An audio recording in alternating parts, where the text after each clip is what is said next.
Good morning, everyone. Today I'm going to be talking about ASIC mining and Byzantine consensus and understanding those principles and ideas. Welcome to another episode of Mayor of Bitcoin. First, let's go ahead and start off with Byzantine consensus, because there's actually quite a lot of misunderstanding on Byzantine consensus. First, let's just do a generic overview where the terminology comes from um, and what it means. Byzantine consensus is often referred to as the two generals problem. This diagram here kind of shows it. So you got Army 1 and Army 2, and they want to attack B, but they're having a difficult time getting their messages across. And B is sending the armies fake messages. So, how do you solve this problem? And the basic way that you solve it, generically speaking, is that you interview people separately, or you look for multiple messages, and then you see which message is consistent. So, in crime drama, people are kind of familiar with this model, which is when you have like five people who might be involved in a crime, and you want the scenario of the events that went on April 16th or whatever. What you want to do there is rather than ask all five people in the same room together to tell you what went on, you want to separate these people into individual rooms, and then you say, okay, person one, you tell me what happened, and then person two, you tell me what happened, all separately. You have to write it down, and then if people are making up a lie, then the other four people will probably contradict that person. And if two people come up with the same scenario, or three people come up with the same scenario, and all the other points of view are conflicting, then the scenario that people independently agreed upon is the most likely to be the true scenario. So if you were to ask, anyways, I was gonna say what is the weather today or something. Yeah, if you ask how does it feel outside to an office full of people, well, if you ask one person, it's a very subjective statement. But if you ask 10 people and they tell you it feels cold or it feels hot, then you have a pretty good idea of what's going on. But that's kind of an idea of what Byzantine consensus is comprised of. Um, and This came about. This is most likely in reference to the Roman Empire, when the Roman Empire split in around, I want to say it might have been before, maybe 300 AD, but anyways, around 300 700 AD, the Roman Empire split into the east and west half of the Roman Empire. The west was referred to as Rome, Europe, and the east was referred to as the Byzantine Empire, or the Middle East area. Um, and so these two separate empires had to coordinate. So this is probably where the Byzantine model came from. And then another thing that was developed at this time before, really, but uh, there was a time where certain people were trying to get their hands on the Bible, and the Jewish people were not giving people the Bible. They weren't sharing the Bible with people, or their Bible, whichever. And so, a emperor, whomever, he captured 77 Jewish scribes and had all 77 work in rooms individually, transcribing the Bible into their own language. And so then, whichever, if one of the scribes was not telling the truth, then presumably kill him. whatnot. But when you can interview 77 people individually, and you say, what does this say? What does this translate to? Then it's difficult to make a lie consistent between so many different people. Here's an example: L.A. Confidential, fantastic movie. This is just a little example of some typical interview technique. This will be a very short clip. One more thing about Jones and Fontaine. Where do they get their pros? Ronan Navarre. Oh wait, I messed it up. He runs a whole. Okay. All right, Raymond. Tell me one more thing about Jones and Fontaine. Where do they get their pros? Ronan Navarre.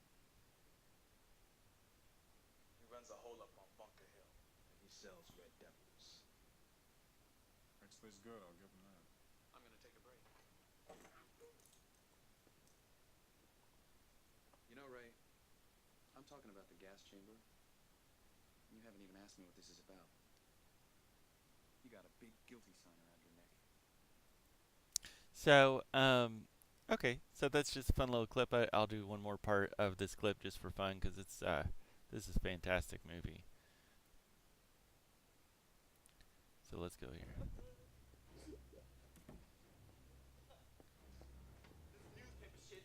Where's the girl Fontaine's talking about? Did you kill her? You wanted Lewis to lose his cherry, but that wasn't enough. So things got out of hand and you made her bleed. She bled on your clothes, so you burned the clothes. I told you that! Now listen to me. If that girl is still alive, she's the only chance you've got. I think she's alive. You think? Then where is she now? Did you leave her someplace? To sell her out? Tell me where she is. Move! Okay, so I'll just cut it there. If you want to watch that movie, L.A. Confidential, I highly recommend it. Great movie about the importance of trying to find the truth.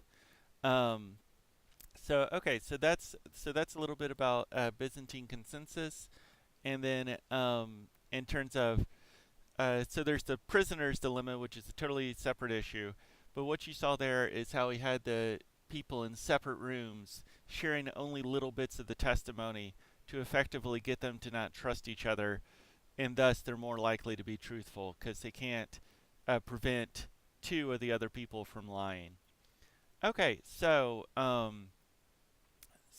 that's a general overview of the two generals' problems, Byzantine consensus, and so forth. Um, Here you can follow up with Nick Szabo, and okay, we'll go back to that. Here's where Nick talks about the Byzantine generals problem and so forth. He writes quite a lot about this topic. And so now let's go back into misunderstandings of Byzantine consensus in terms of how it is applied in cryptocurrency. So within the model of the Byzantine consensus, or the two generals problem, there's a few assumptions there. One is, and the ones that apply to crypto. One is that both generals want to win. So you had Army 1 and Army 2, and it's assumed that Army 1 and Army 2 have a shared objective of defeating the enemy. This is not always true in crypto, as I'll go on. And then another assumption in the problem is that Army 1 and Army 2 have roughly equal at stake. They both stand to lose the entirety of their army, or they both stand to lose significantly. So, why does that mess up cryptocurrency assumptions when you talk about Byzantine consensus? So, miners, at one time, when proof of work was used, this is a writing by Hal Finney. I don't have the date on this, but when proof of work was initiated, when Satoshi Nakamoto, Adam Back, and Hal Finney worked with Hashcash to do proof of work, one of the things that they wanted to do with that is to have one CPU, one vote. This is the quote in the white paper that they wanted to have. Here, I'll find it here. That they wanted to have with the proof of work concept: one CPU, one vote. So, so what does that? Why is that important? Well, if you have, if you're interviewing people, here you go. Yeah, if you're interviewing people and you're trying to figure out, you're trying to figure out. Ooh, can I? Oh, oh gosh, bless. Give me just a second. Sorry. Okay, but if you're interviewing people and you're trying to figure out the truth of something, and you interview 77 people or whatever individually, then you can get a lot of truth that way. But if you say that one person has half of the votes, and effectively, if you don't agree with this one person, then all these other votes don't matter, then you don't really have a Byzantine consensus. You don't have shared testimony or shared believability in your testimony. The testimony of one person automatically invalidates all other people. So, with a one CPU, one vote method, um, which is directly referenced that to prevent someone from getting a majority of the votes. With a one CPU, one vote method, then Byzantine consensus works, basically. And whenever you have a situation where one person has half of the votes, then you no longer have Byzantine consensus. Now, the other independent people, they can know that the other person is lying, but it doesn't mean that they can do anything about it. Um, uh, and since we're also, as far as this applies, you're saying that you have no method of knowing if the other people disagree with the person who has 50% of the vote power. Um, so traditionally with Byzantine consensus, I kind of skipped over this, but let's just say you had the 77 Jews which were captured in transcribing the Bible. Um, what you would typically say is, okay, if 35 of these people agree on one story and the other 35 people disagree on their stories, then the 35 who agree is the true story. Or you could also have, just to be clear, 20 people agree on one story and the other 55 are having a different scenario, then the 20 people who agree are is the correct party. So it's not a majority of people who agree. It's simply the largest group of people who are in agreement. So the coordinated group of people, because it's assumed that you can only coordinate a truthful story in large numbers of people. So so in okay, so that goes into the voting issue and in terms of discerning truth. If you have one person who's automatically given 50% of the credibility or 50% agreement, then that effectively makes everyone else irrelevant, honestly. Um, and then another issue you have with Byzantine consensus, as far as it applies to cryptocurrency, is that people have a shared objective. Now, in the white paper, it's somewhat dismissively stated that at one point that if a miner or they don't even use miners in terms of the white paper, they always refer to it as nodes. But it's stated that if one person was to acquire over 50% of all computers worldwide and to attempt to destroy Bitcoin, then them doing so would destroy their own wealth, the source of their own wealth. Um, this is not at all true. It's very hopeful, but it's not at all true today, at a minimum.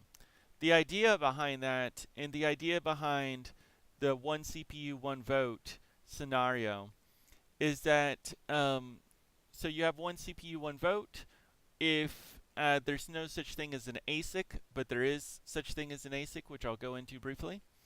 And then you have another problem, which is the idea that the people who are mining bitcoins hold bitcoins, that they don't convert them to cash.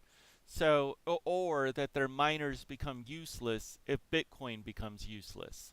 So, if you have ASIC, well, ASIC technology, and Bitcoin was to plummet from $7,000 to $2,000, uh, then you can use your ASICs and transition to Bitcoin Cash, Bcash, or you can transition into Litecoin.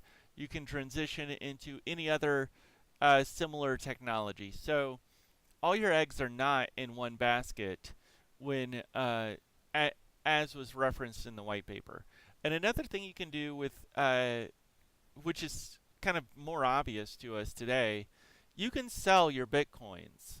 So if you have a million bitcoins that you've mined over the course of a year, and if you were to try to destroy the Bitcoin network, well, rather than lose a million bitcoins of value, you could sell your bitcoins first, collect dollar bills, and then destroy the Bitcoin network.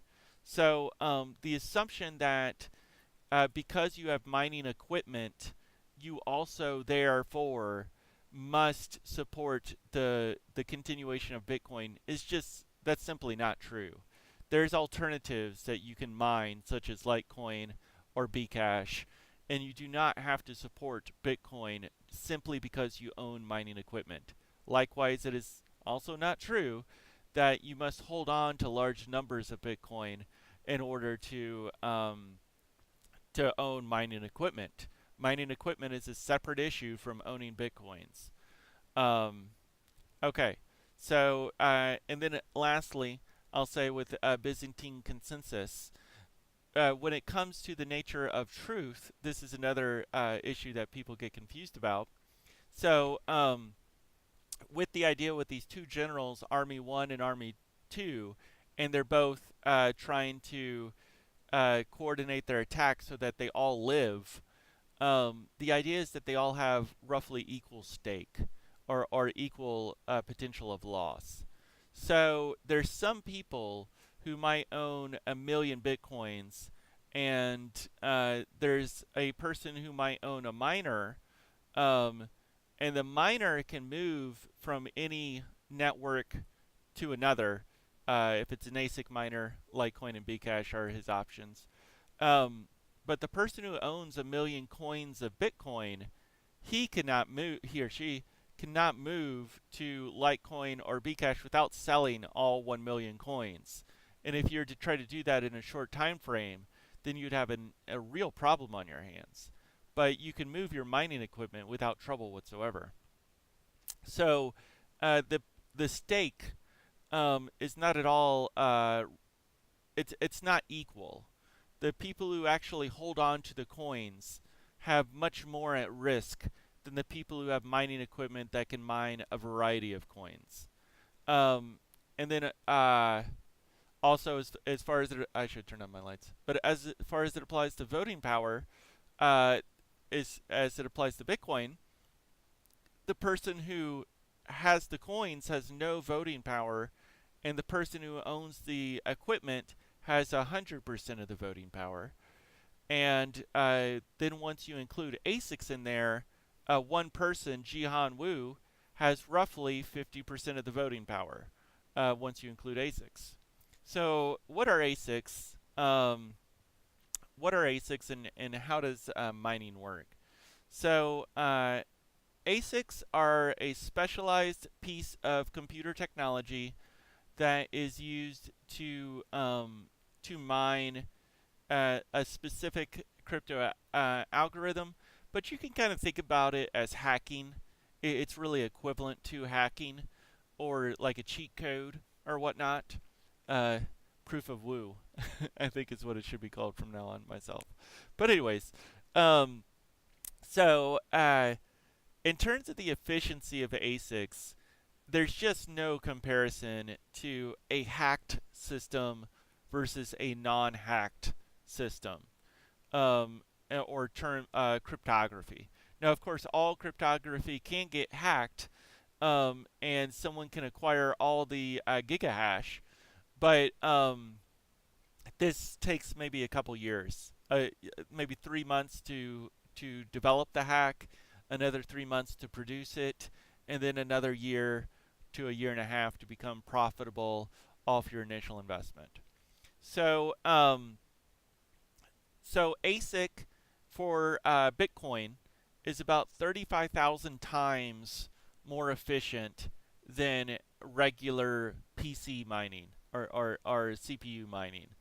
So if you perform the cheat code, if you perform the hack, then you're approximately 35,000 times more efficient or more profitable than those who don't perform the cheat code. Um, and some people kind of think in their minds that this is relatively minor. Sure, maybe one or two people will cheat or whatever, but it's much more significant than people really give it credit to. So, for example, I was looking over the rate of new gigahash from Bitcoin, and they added 7 billion gigahash in approximately 50 days. Within 50 days' time, they added 7 billion gigahash. And the equipment to do this might have cost $30 billion. I really don't know.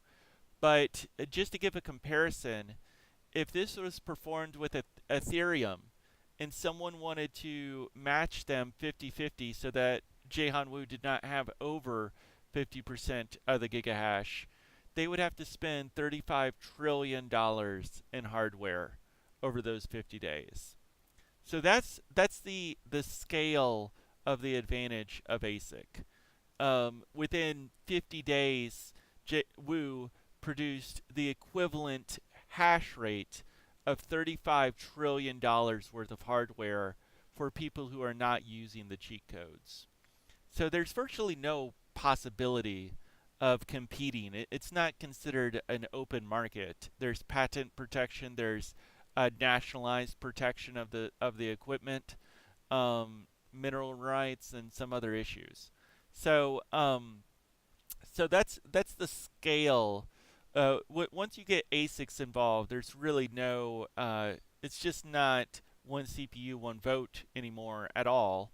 The Byzantine consensus effectively goes away almost immediately, and then lastly, the the the shared interest and the truth goes away.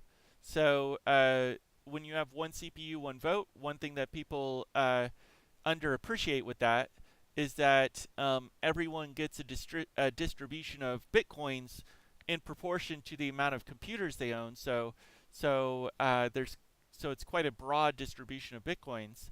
But when you have all the bitcoins given to one person, or half of them given to one person, then the shared interest in the truth, or the shared benefit from the increased value of Bitcoin, it gets disproportionately provided only over to one person, the person who is collecting all these new Bitcoins. Um, and the person who owns over half of the controls half of the people who are telling the truth. So in this paper here, you can kind of look into this some. But this in the white paper they talk about 50% attack quite a lot.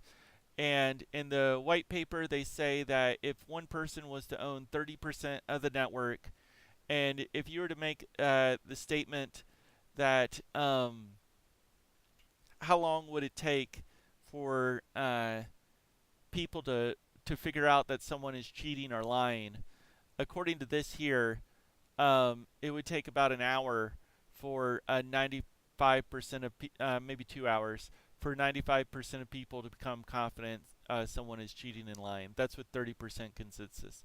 Now, with 50% consensus, it doesn't even address this in the white paper, but with 50% consensus held in the hands of one person, then there's absolutely no way to ever know if they were cheating or lying, other than like all the other nodes could fall offline, basically. But you wouldn't know for quite a long period of time, because as I mentioned, um, his of this. Let's just go back to the 77 people. Of these 77 people, they control what 35 people say. So maybe the other 35 or whatever, maybe they are trying to tell the truth, but they're trying to tell the truth individually. But the other 35 people have a coordinated lie that they're telling everyone else, and there's effectively no way to override that. You can have a hard fork, but the amount of days it would take you to coordinate a hard fork in response to a 50% attack that could not get solved via the network um, would effectively make it not a reality. So Cobra, who is one of the lead owners of Bitcoin.org, which is referenced in the original Bitcoin white paper, Cobra has been advocating reducing or performing a change away from ASIC. Jihan Wu has got incredibly pissed off about this, and he said, if you do this, if you uh, if you change if you make it so my ASICs are obsolete, then I will make it so that Bitcoin's market share falls to under 10% of the cryptocurrency marketplace. So that just kind of goes to stand against the assumption in the Bitcoin white paper that destroying Bitcoin would destroy the source of someone's wealth. Jaehan Wu is absolutely fine with attempting to destroy Bitcoin. He has Bcash that he can rely upon. He has Litecoin he can rely upon. Bitcoin is not his only source of wealth. And he also believes that he can destroy it, which no government on Earth, frankly, other than maybe the European and American powers, but it would take the coordinated effort of an entire government to try to do the same thing that Jaehan Wu believes he can do effectively all by himself. He believes he can bring Bitcoin down from 120 billion to 20 billion in terms of market cap, and he believes he can do this all by himself. And why would someone believe that they can do that? Well, if they have ASICs, if they control the hash rate of Bitcoin, if they can destroy the network of Bitcoin, forcing you to fork within hours, within minutes, and if you're not ready, then Bitcoin's just down for months with no possibility of recovery. Well, then that would his prophecy would come true at that time. So so he's quite confident on his ability to destroy the Bitcoin network, and he doesn't like people like Cobra who are trying to promote ideas of uh, understanding what it means for Jaehan Wu to have such an authoritative stance in control of the Bitcoin network. Now, has been Cobra has been referred to as a he's been referred to as someone who's been compromised or a fraud um, ever since he started discussing this whole ASIC issue. And the thing that I want you to kind of just realize here, what people kind of underestimate, is that we're talking about several billions of dollars. So the idea that Jaehan Wu might have some people who are out to terrorize those who promote him losing his billions of dollars, it's something that you definitely should be aware of. when it comes to billions of dollars, paying a few people a few bucks a day to terrorize people over the social network is a highly cost-effective decision. So, so yeah, there's no doubt that Jihan Wu pays people to terrorize people who promote ending ASICs. I promoted this type of thought, and I've like experienced some of this little terrorism behavior. Um, it's really wacky. So, but it's real obvious too, because these people just come out of nowhere, and they're the only point of them. You can just check their post history. They have no interest in cryptocurrency. They have one interest only, and that is to get people to shut the heck up about understanding how proof of work actually works economically. So Monero is attempting to change away from Monero got cracked recently. Samson Mao. Samson Mao is one person who represents himself as a spokesperson for Bitcoin, Bitcoin Core, Blockstream. He's the COO, I believe, of Blockstream. And ever since Cobra has spoken out against ASICs, Samson Samson Mao has declared him to be a terrorist, and that he's working that no one should ever listen to what Cobra says ever again. So this is quite a questionable way to deal with disagreement. Um, you can logically argue with people. You can also call them a terrorist. Um, and you might ask yourself, well, why do you feel the need to start calling people names, such as terrorism, and no one should listen to what they have to say, regardless of the logic behind their points? If that's the way that if that's the way you deal with alternative opinions of yours to yours, then how educated do you become? How much in a bubble do you become when you act in that way?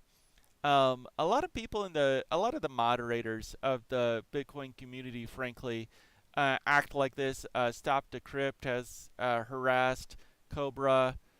This person has harassed Cobra, but really it's the majority of the mods. I think Bashko, I'm not positive, but Thymus, he's been the most diplomatic about it of the mods that have spoken about it.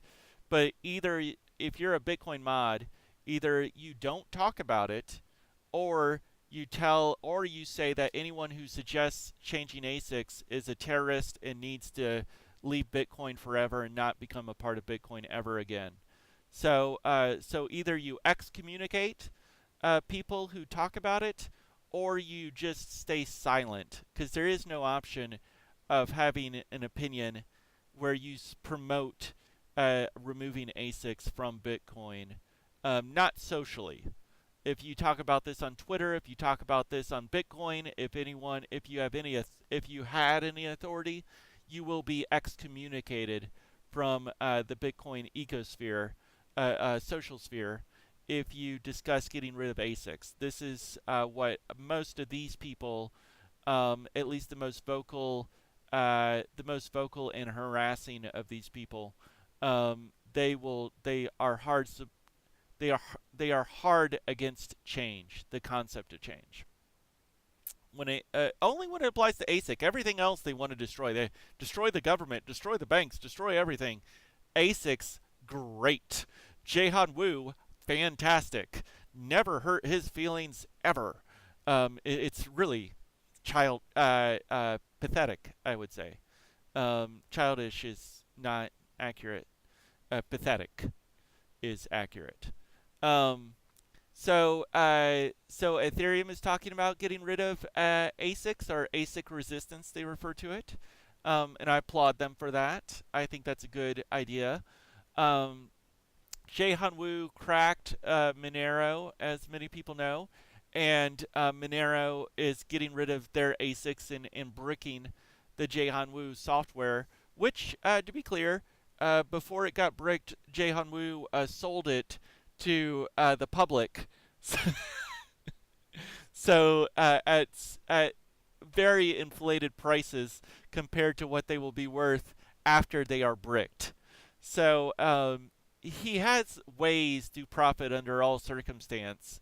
He's a very clever guy, and he doesn't mind what most people would refer to as robbing the public or taking advantage of stupid, uncoordinated people. Um, but he's also in control of the Bitcoin network, so and Litecoin and Bcash. So it's what can you do about it? Well, you can do these forks. So are these forks going to be effective? And how much money is at stake here? So when you want to know how much money is paid out to miners, it's a very easy calculation. And so for Bitcoin right now, um, the amount of money paid out to miners is 4% of whatever the market cap is on an annual basis, or $4.4 billion, or on a weekly rate, $86 million a week is paid out to the mining of Bitcoin. Now, this was meant originally to be paid out to people across the world in equal proportion to computers. But now 50% of that, so 43 million, goes just to one person, or just to Jihan Wu and his corporation, Bitmain. So if he wants to hire people to, they call it trolling, which is to harass people in social media so that they feel uncomfortable speaking out.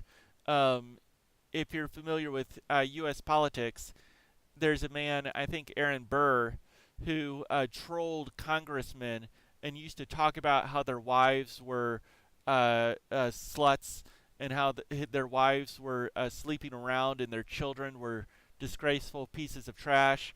And back in those days, you would duel people like this.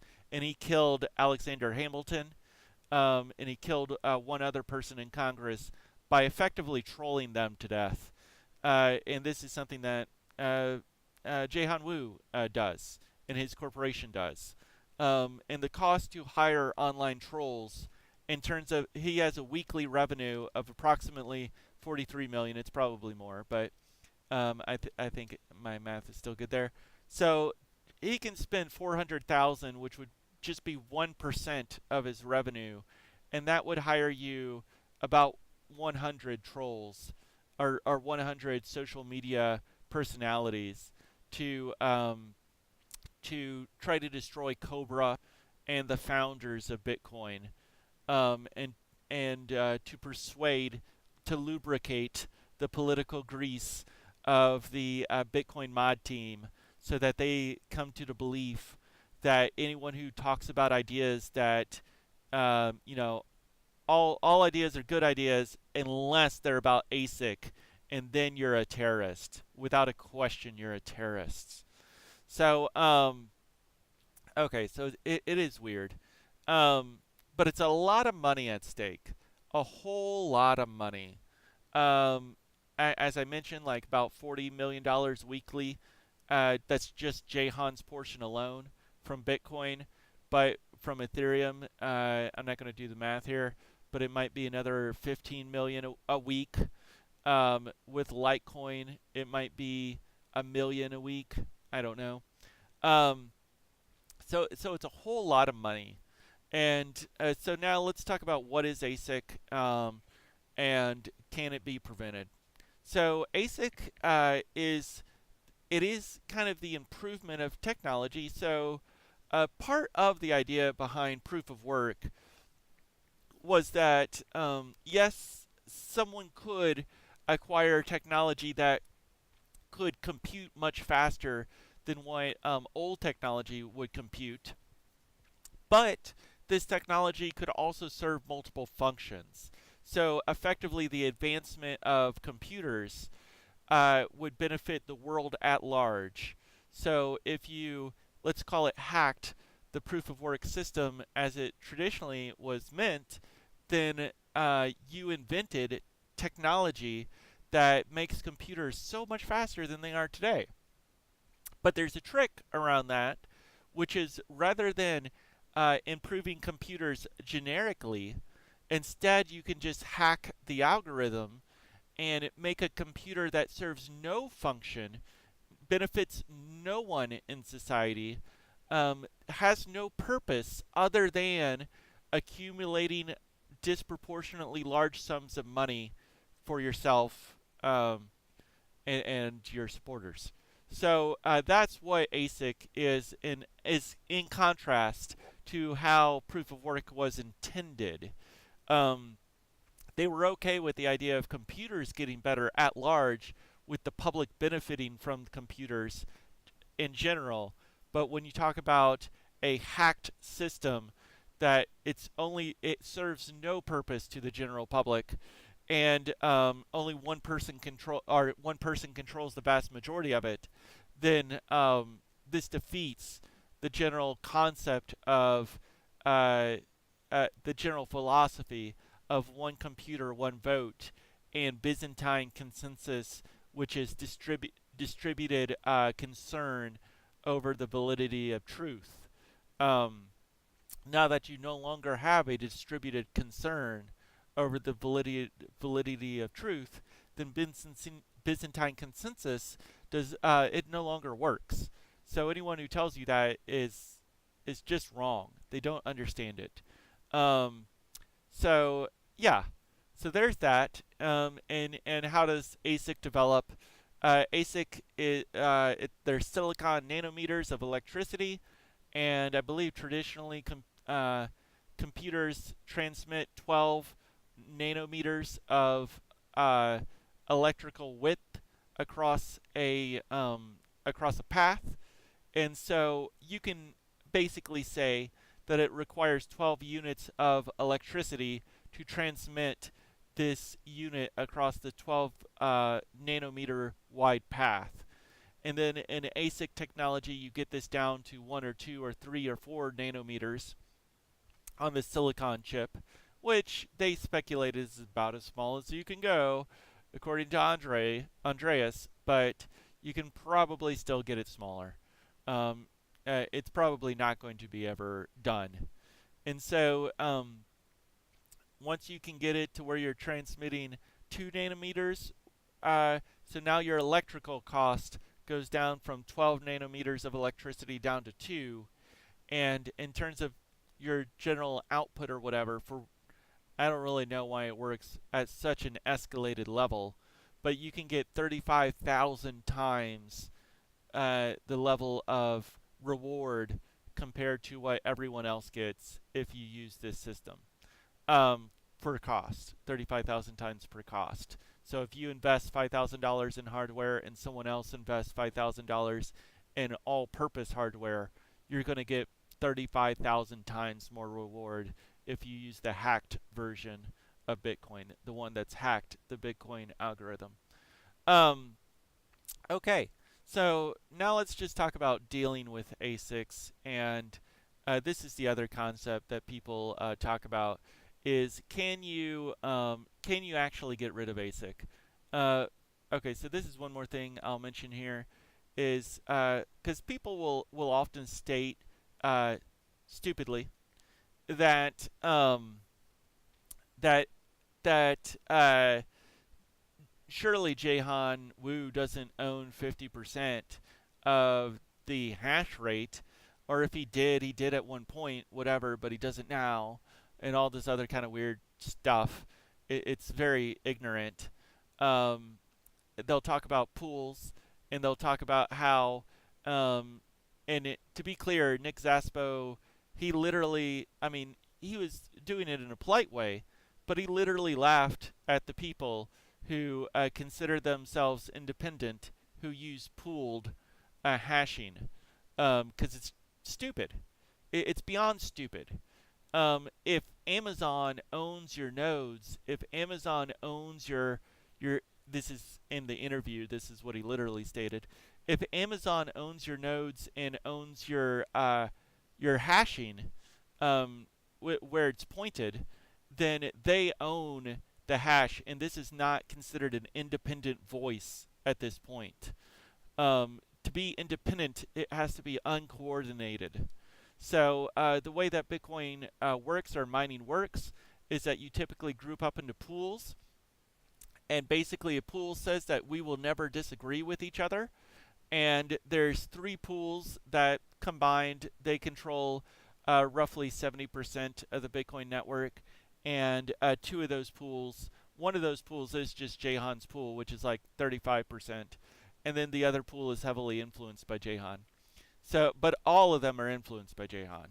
Once you have someone who has 35% ownership of the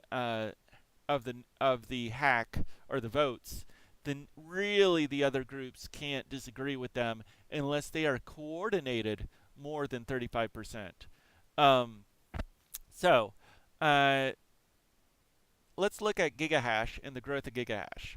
So in March of 17, so about a year ago now, the amount of gigahash produced globally from all computers produced prior to March 2017 was 3 billion gigahash pointed to Bitcoin.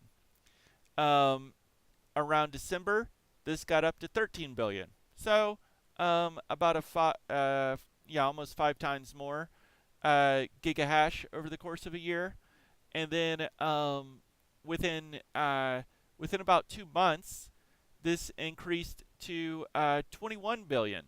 It's now at 25 billion. So 25 billion, about 8 times what it started with almost about a year ago.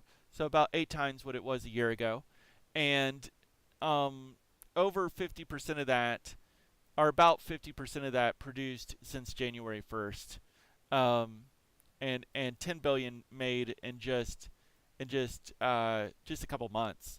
So it's important to just understand how the manufacturing ability.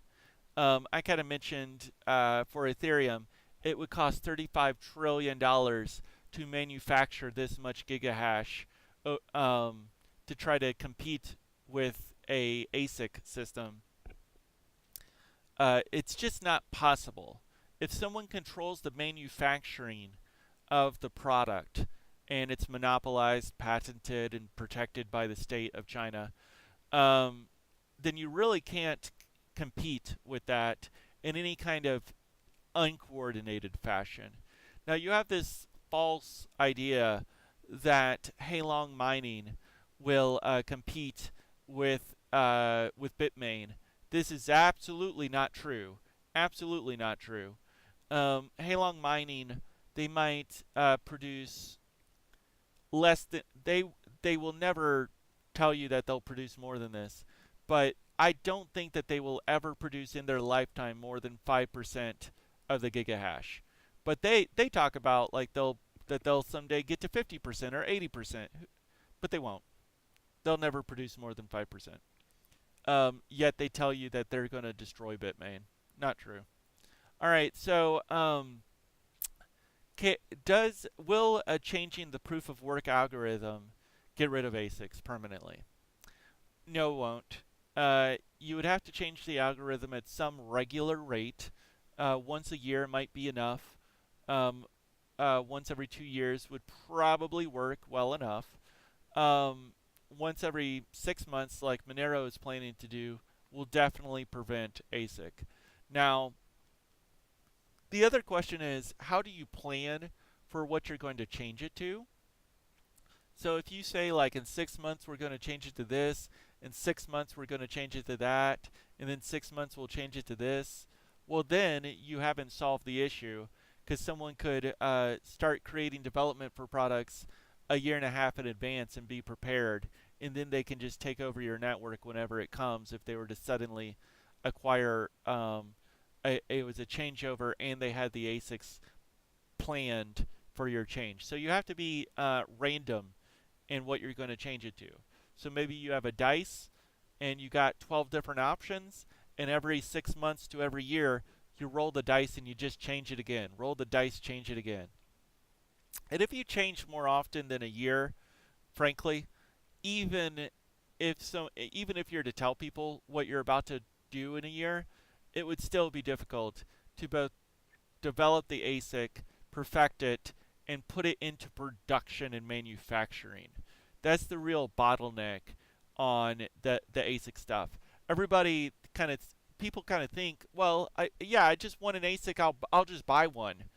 But if someone controls 90% of the manufacturing of ASIC, or 100% as its patented technology, but if someone controls the vast majority of the manufacturing, and the manufacturing rate is so significant as you see here, then you really can't do much about it.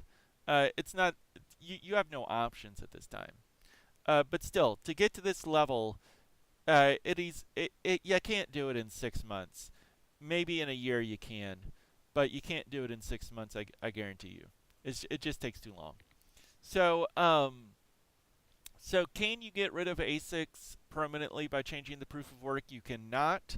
If you do it every 6 months or so, like Monero is planning to do, that would discourage the financing of ASIC operations so significantly that it would probably just be unprofitable to attempt to continue to develop ASIC for that type of system. Now, one other concern that people don't that people think about when they try to get rid of ASICs, that they should consider this definitely. The one reason why you don't want to get rid of ASIC is that if you get rid of ASIC technology, do realize that ASIC is simply innovation and improvement. Um, and it's a very significant innovation and improvement. So let's just pretend Bitcoin had 3 billion of gigahash, and they changed all of a sudden to a system that supported ASIC. Well, then, if Bitmain or a government or whomever, but I mean, honestly, Bitmain is the same as a government. Anybody who's more worried about governments than they are Bitmain, it's pretty foolish. But anyways, so if you had like 3 billion gigahash, and then all of a sudden someone develops ASIC, and they mass produce and they mass finance and they take all the risk, and they just pop up with like 14 billion gigahash out of nowhere, then you can't really combat it. So they could take over the network that way. But then you can have a hard fork. And this is what you have to do to get rid of ASICs anyway. You just have to have a hard fork. Yeah, you can't say we'll hard fork one time and we'll never hard fork again. But if you do a hard fork every 6 months, this really isn't an issue. And also, if it does become an issue where you do a hard fork and then all of a sudden someone had a secret ASIC technology ready for your hard fork, and like let's say you had the policy where you're rolling dice and you don't know which one it's going to pop up, but someone guessed right and they had billions of investment into this new technology, then all you do is hard fork again. Your customer base is aware that like 3 billion gigahash is what it should be, and then if it pops up to 25 billion all of a sudden, then they know someone's cheating. It's really obvious to know when someone's cheating. And then in terms of the ownership, this is one thing that I think is most funny with Bitcoin is no one gives I don't want to cuss. No one gives a flip about mining Bitcoin anymore. No one talks about it. No one talks about mining Bitcoin in the social community. It's a joke. It's not profitable for people to mine Bitcoin. It's not profitable to host a node. And it doesn't do anything. You don't make Byzantine consensus just because you wish upon a fairy that your vote mattered. Democracy is not the function of, I want it to work so it works. If your vote does not count, then there is no consensus there. And why are you voting if your vote does not count? Why are you expending time and energy to voting if your vote does not matter, if no one listens to your vote? So people have become so discouraged in the Bitcoin community, and the moderators of social discussion have become so hostile, so vile to people who even suggest that ASIC might be a problem, that just no one cares anymore. There's less public interest in mining Bitcoin than there is in voting in elections. I'm positive of that. You probably have more people interested in primary elections than you have people who are interested in mining Bitcoin without ASIC. It's the most discouraged behavior you can ever do. You just lose money, time, and serve no purpose when you mine Bitcoin without without patented ASIC technology that can be only given to you by Jihan Wu, for the most part. So, so the one CPU, one vote ideal of Bitcoin has gone away, and in terms of the distributed share of interest, there's virtually no one who has any interest in mining Bitcoin anymore, other than the ASIC monopolists, and therefore no one cares if Bitcoin's telling the truth or not. No one cares if someone takes over the Bitcoin network or not. Only Jaehan Wu would care. So, but everybody else just trades and buys and sells Bitcoin, but no one is mining Bitcoin anymore for either miner profit or to just support the network, unless you're stupid. If you're stupid, you do it. But that's the only reason you do it today, because you're a big idiot who's an arrogant piece of shit. All right, so I'm gonna just start cussing because screw this. I hate this behavior so much. Um, okay, so that's understanding ASIC. So if you try to get rid of ASIC, you should realize that the clock's ticking. But also because like every 6 months you have to do it again. And the idea that well someone will have their secret ASICs, well you just have to be prepared to switch again if someone shows their secret ASIC. But you're preparing to do it all the time anyway, so it's not really a big thing. All right, so I'm going to do one last little bit. This is on understanding issuance, and I got another video that you should watch, which is about mental transaction costs and micropayments that is relevant to issuance, and I'll go more into this at another time. But this is just a little bit of a teaser as to what people should understand. This is a album I created to try to help the Ethereum team see the truth behind issuance. So, anyways, so when you think about issuance, a lot of people think about it incorrectly. They think that if you reduce issuance, that miners actually get paid less, but this is absolutely not true. When you reduce issuance, traditionally miners actually get paid more, and that is because the price value escalates so much whenever you reduce issuance. Um, this is a little chart where I superimpose the Bitcoin price to the issuance drops. So you can see here where the issuance got reduced by like 25%, but the Bitcoin price increased 10 times or 1,000%. So that 1,000% more than made up for the drop in issuance.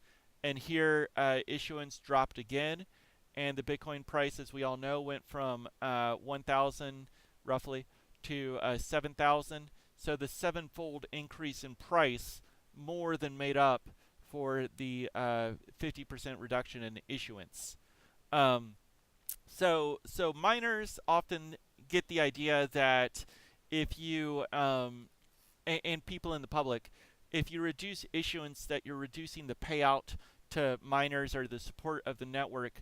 This is categorically false.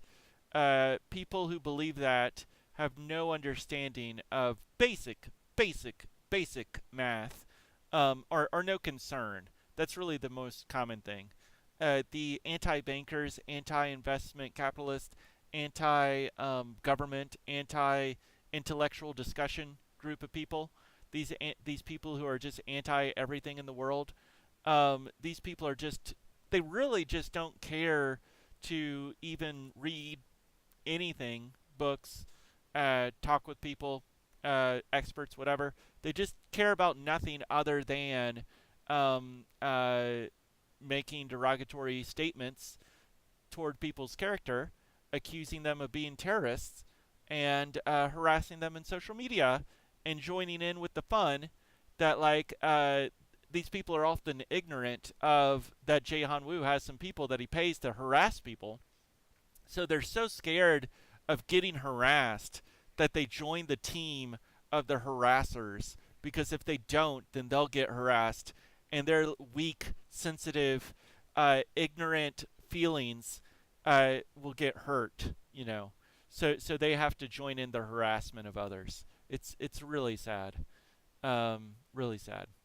So so here I just talk about some issuance, and uh, issuance is there's more to it than this.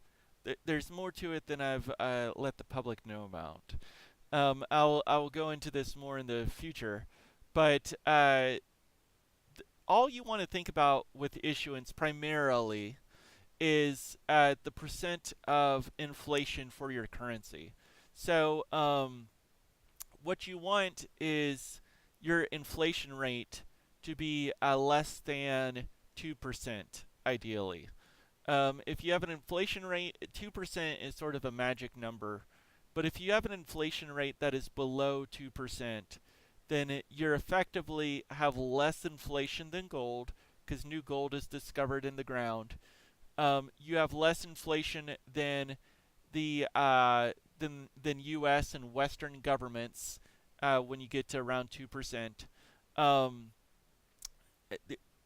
and then also in terms of generic population growth, people have babies and the population grows faster than 2%.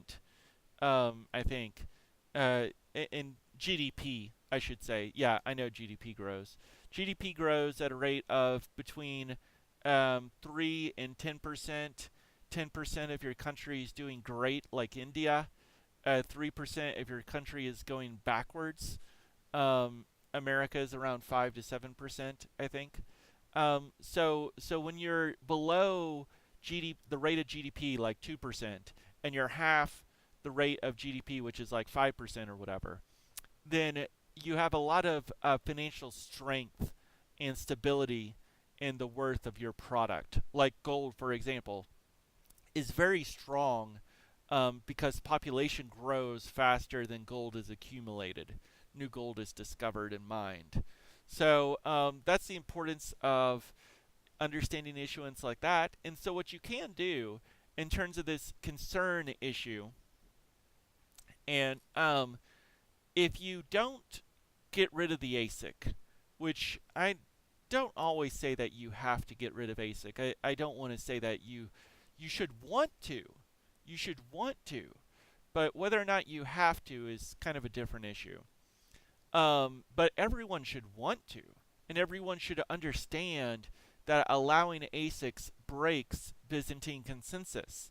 And you should always be prepared to have an emergency hard fork if the network gets attacked. If it takes a month for Bitcoin to fall offline and come back online, well, Bitcoin will fall to 10% of the market share, as Jihan Wu says he can make it do. And the person who controls 50% of the network, he says he will do this. So you should should we respond to direct threats from people who are capable of executing those threats? You're a moron if you don't. If someone holds a gun to your head and they say that they'll shoot you, you should respond to that. You should just not say, well, maybe he won't. They have the capability. They've made the statement. They have the motivation to do this. He has Bcash to fall back on. People are very ignorant in the way that they, or cowardly is more accurate. People are very cowardly in the way that they respond to being threatened. Some people cower, like Samson Mao or whatever. He sort of cowers to the threat of Jihan Wu and participates in the harassment of Cobra and other people who try to stop him. And I dislike that. But anyways, moving on. So regarding to their share of ownership in the network. Now what a lot of people don't quite realize is that there's a lot more Bitcoin to be distributed over the next several years. There's roughly 20% of the Bitcoins will be distributed over the next several years. Of that 20%, Jaehan Wu is going to get about 50% of those new Bitcoins. So if he has financial arrangements from like the Chinese government or whatever, to where he does not need to sell his bitcoins in order to pay for hardware, then Jaehan Wu is going to get $14 billion over the next few years. He got $3 billion in profits. It's speculated last year alone. Uh, he's going to get way more than that. But anyways, he'll get way more than that.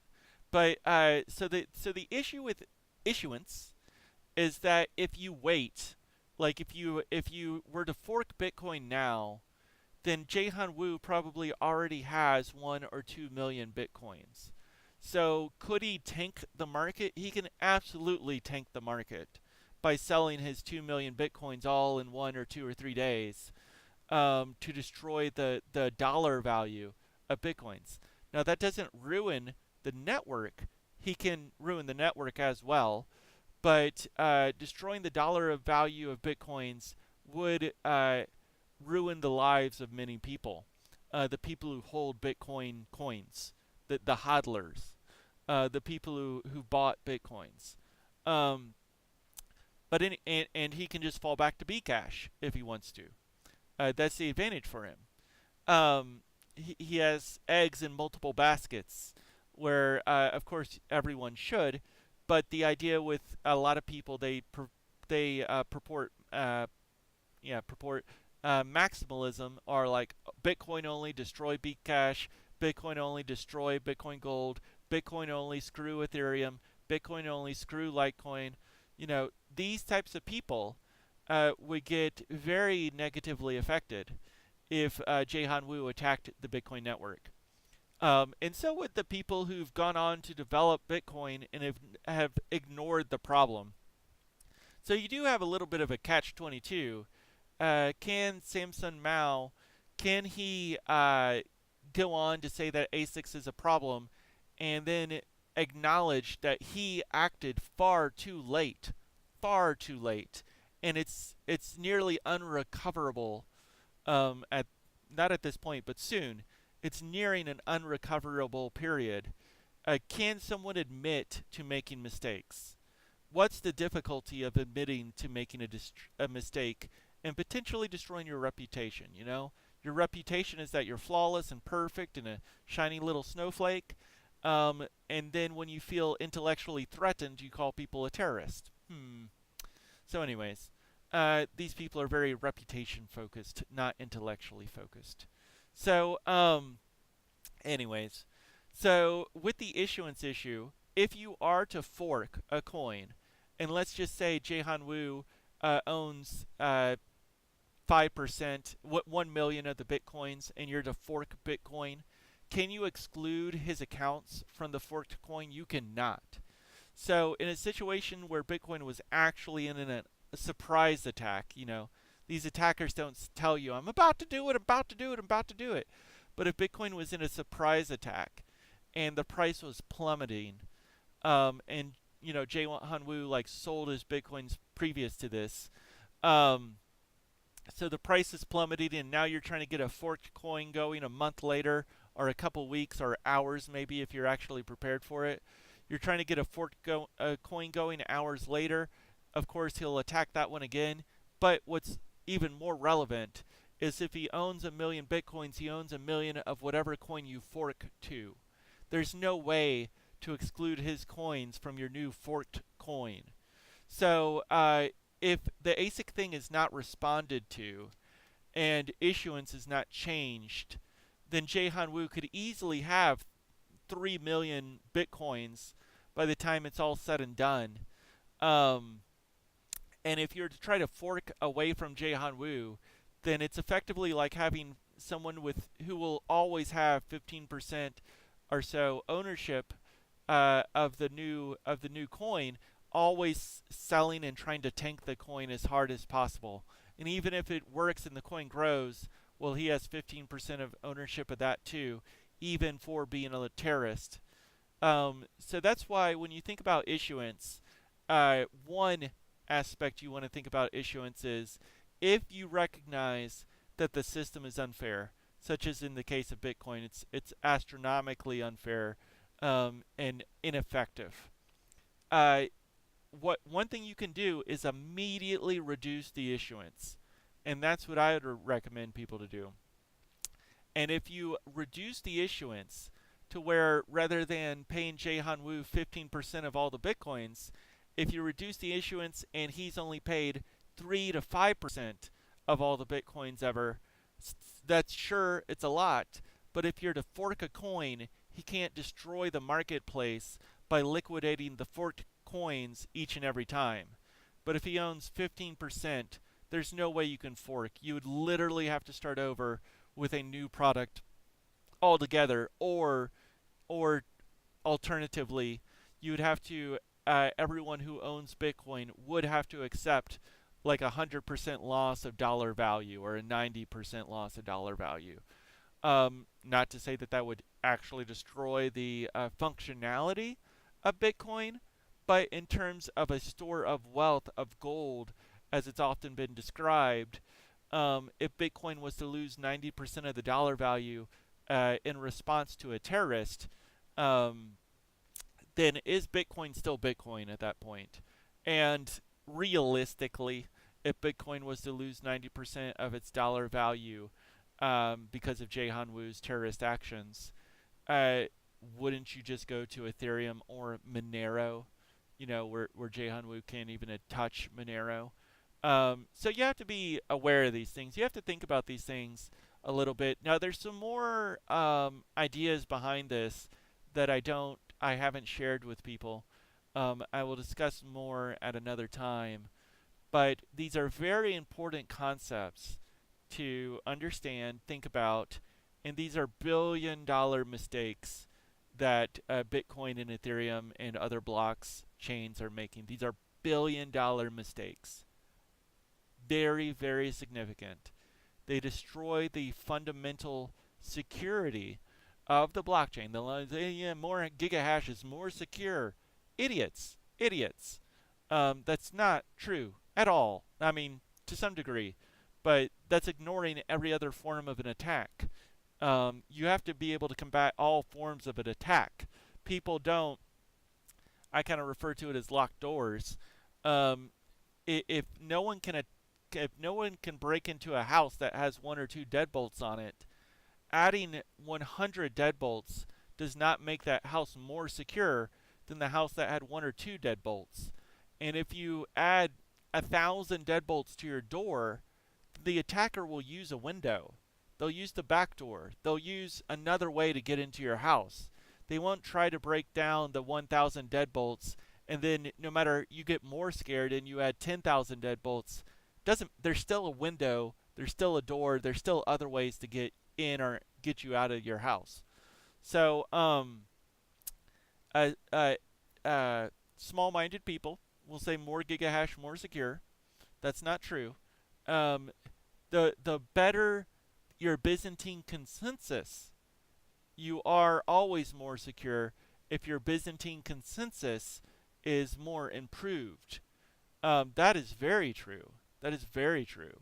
So, anyways, that's just some understanding of ASICs and block issuance or whatever, coin issuance and Byzantine consensus. Okay, hope you enjoyed that. Bye bye.